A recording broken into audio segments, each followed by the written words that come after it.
प्रिय विद्यार्थियों, good morning. आज की हमारी इस कक्षा में हमने जो पूर्व की कक्षा में हमने जो अध्ययन किया था केंद्रीय समाज कल्याण मंडल के संबंध में, उसी को हम आगे बढ़ाएंगे। पिछली कक्षा में हमने इस पर चर्चा की थी कि केंद्रीय समाज कल्याण मंडल क्या है, इसका संगठन क्या है, इसके कितने संभाग हैं, इसके उद्देश्य क्या हैं।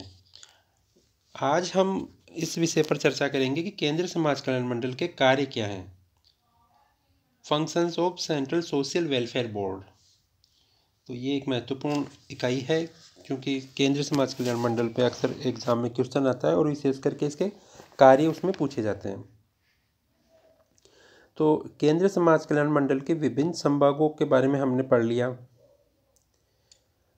तो केंद्रीय समाज कल्याण मंडल के जो वार्षिक प्रतिवेदन, उसके दायित्व कर्तव्यों का दर्पण समझते केंद्रीय समाज कल्याण मंडल द्वारा जिन प्रमुख गतिविधियों का निष्पादन किया जा सकता है, उन्हें हम इस तरह से देख सकते हैं कि जैसे स्वयंसेवी, जो सबसे महत्वपूर्ण कार्य इसका यही है कि जो स्वयंसेवी संस्थाएं हैं, स्वयंसेवी संस्थाओं का विकास, उनको प्रोत्साहन देना और उनको सहायता अनुदान देना। Development, encouragement and subsidy to voluntary institutions, कि जो भी गैर सरकारी संगठन है, वॉलेंट्री ऑर्गेनाइजेशन है, जो समाज सेवा के कार्य में लगे हुए हैं, उनका विकास करना।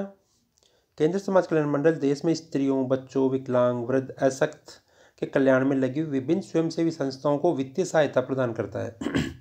जिन क्षेत्रों में ऐसी संस्थाएं कार्यरत नहीं है, वहां नई स्वैच्छिक संस्थाओं की स्थापना करनी है तो ये प्रोत्साहन और सहायता देता है। इस प्रकार के कार्य के अंतर्गत मंडल 5,000 रुपये से लेकर 3 लाख रुपये तक के वार्षिक अनुदान तथा इसी प्रकार के कुछ और अनुदान देता है। तो देश में वर्तमान में लगभग 25,000 से भी अधिक ऐसी संस्थाएं हैं जो इस तरह का अनुदान प्राप्त करती हैं। दूसरा है कि कल्याण विस्तार परियोजनाओं का संचालन करना।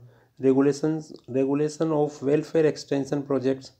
मंडल अनेक प्रकार के कल्याण विस्तार परियोजनाएं चलाता है। मंडल का जो वार्षिक प्रतिवेदन है वो 1919 जो वार्षिक प्रतिवेदन है,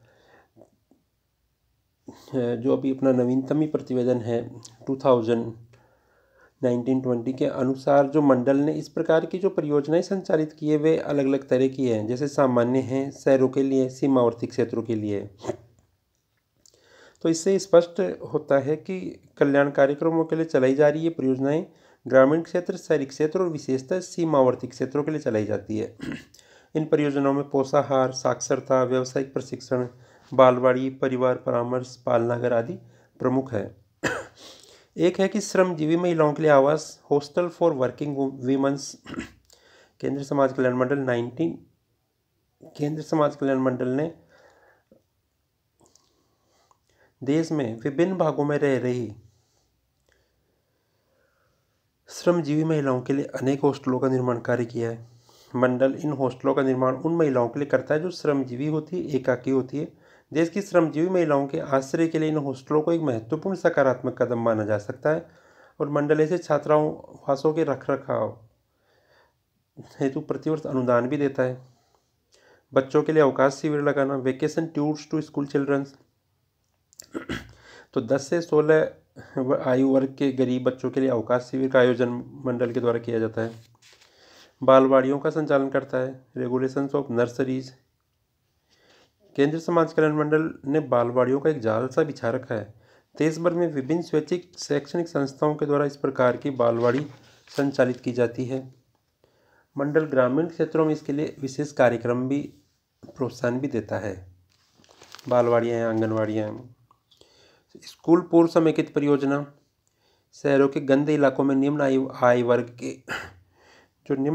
के बच्चे हैं, उनके लिए, उनके बच्चों, उनकी माताओं के लिए पोषाहार, स्वास्थ्य, शिक्षा, परिवार कल्याण आदि ये ICDS के तहत संचालित किए जा रहे हैं।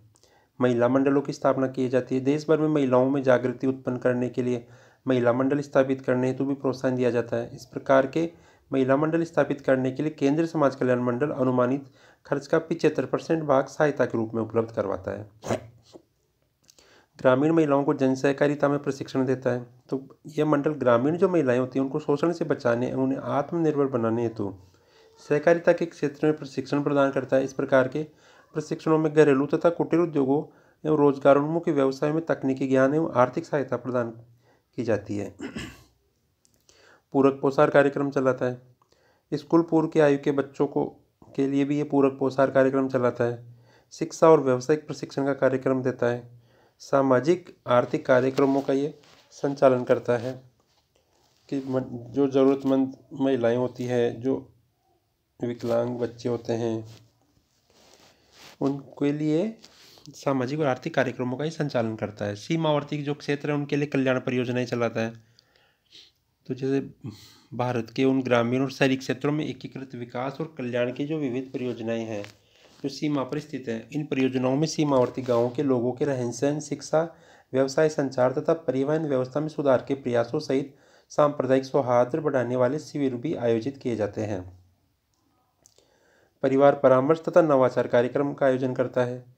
अनुसंधान और मूल्यांकन का आयोजन भी करता है। केंद्र समाज कल्याण मंडल न केवल कल्याणकारी कार्यों का संपादन करवाता है अपितु इसकी आर्थिक सहायता से चलाए जा रहे कार्यक्रमों का मूल्यांकन करने हेतु अनुसंधान और अध्ययन भी आयोजित करवाता है।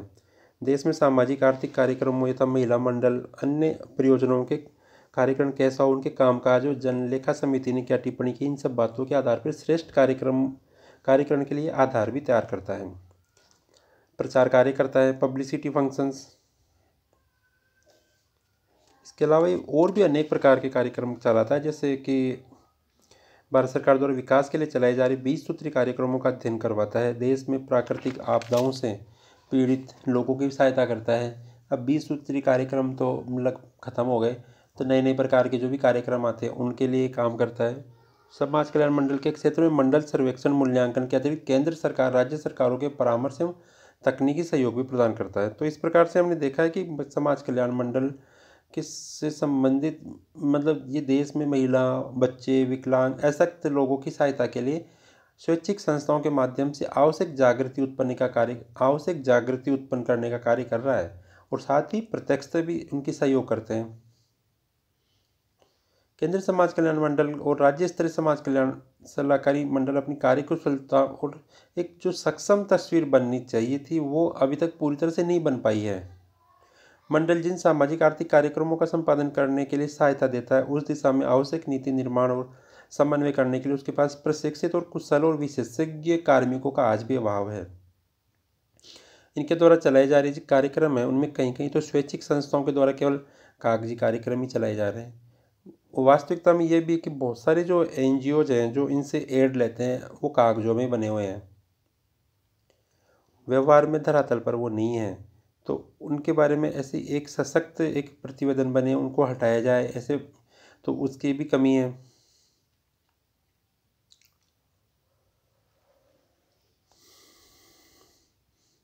मंडल के पास अपने बढ़ते हुए कार्य को देखने के लिए पर्याप्त कार्मिकों की कमी है। इस कारण मंडल और उसके राज्य स्तरीय केंद्र देश भर में चल रहे कल्याण कार्यक्रमों के निष्पादन की सही पर्यवेक्षण और मूल्यांकन भी नहीं कर पाते। विभिन्न जो स्वैच्छिक संस्थाओं के द्वारा अपने कामकाज में जो वार्षिक प्रतिवेदन मंडल को प्रेषित किए जाते हैं वे केवल सैद्धांतिक महत्व के ही हैं। मंडल के कार्यालय में इन वार्षिक प्रतिवेदनों कोई सचेत जांच या अनुवर्ती विश्लेषण भी नहीं हो पाता और इस कारण यह कार्यक्रम जनसाधारण में अपनी कोई उपयोगिता या प्रभाव भी नहीं बना पाए। स्वैच्छिक संस्थाओं को दिए जाने वाले अनुदान में उद्देश्य की अपेक्षा प्रक्रियात्मक औपचारिकताओं पर मंडल के कर्मचारियों का इतना अधिक बल रहा है कि कभी कभी तो साध्य की अपेक्षा साधन ही अधिक महत्व बना दिया जाता है। मंडल कर्मचारियों की इस मनोवृत्ति के कारण न केवल स्वैच्छिक संस्थाओं की पहल और रुचि कुंठित होती है अपितु संविधान में परिकल्पित आदर्शों की भी अवमानना होती है। कल्याण कार्यक्रमों की संपूर्ण परियोजनाओं में भ्रष्टाचार के गंभीर आरोप भी अक्सर लगते रहे हैं। सर्वाधिक चिंता का विषय तो यह है कि इस निराशाजनक स्थिति और त्रुटि के निराकरण के लिए मंडल ने कोई महत्वपूर्ण समाधानकारी कदम भी नहीं उठाया।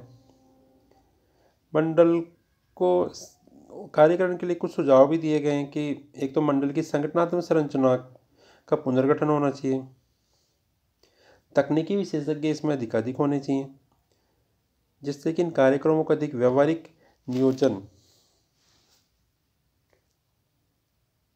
इनका एक व्यावहारिक नियोजन और क्रियान्वयन संभव हो सके। मंडल के जो सचिव पद है को भी कार्यकारी निदेशक में बदल दिया जाना चाहिए। मंडल को अपनी कार्मिक नीति को इस दृष्टि से पुनर्गठित करना होगा कि जिससे मंडल स्वयं अक्षम और अकुशल लोगों की शरणस्थली नहीं बन जाए। मंडल को अपना प्रशासनिक नियंत्रण इतना सक्षम कठोर बनाना होगा कि वो देश भर में चल रही विभिन्न कल्याणकारी कार्यक्रमों का प्रभावशाली निर्देशन और नियंत्रण कर सके, जिससे कि मंडल एक बेहतर ढंग से कार्य कर सके। क्योंकि समाज कल्याण मंडल का एक महत्वपूर्ण स्थान है देश में। भाई समाज कल्याण से संबंधित जितनी भी योजनाएं परियोजनाएं हैं वह सब इसी के माध्यम से चल रही है। तो ऐसी स्थिति में समाज कल्याण मंडल की जो महत्ता है वो स्वतः अपने आप ही सामने रहती है। तो जो समाज कल्याण मंडल है, आपको इस हमने जो 2 वीडियो बनाए उसमें समाज कल्याण मंडल के संबंध में हमने पूरी चर्चा की है। फिर भी आपको अगर लगता है कि आपको इसमें कोई क्वेरी हो, कोई प्रॉब्लम हो, कोई चीज़ समझ में नहीं आई हो या कोई प्रश्न हो, तो आप मुझसे पूछ सकते हैं। व्हाट्सएप ग्रुप पर भी आप डाल सकते हैं, वीडियो में भी आप कमेंट करके पूछ सकते हैं। मैं आपके इस तरह के कोई भी जो सवाल होगा मैं उसका ज़रूर आपका जवाब दूंगा। आप इसे नियमित रूप से आप जुड़े रहें और इन्हें सुनते रहें। धन्यवाद।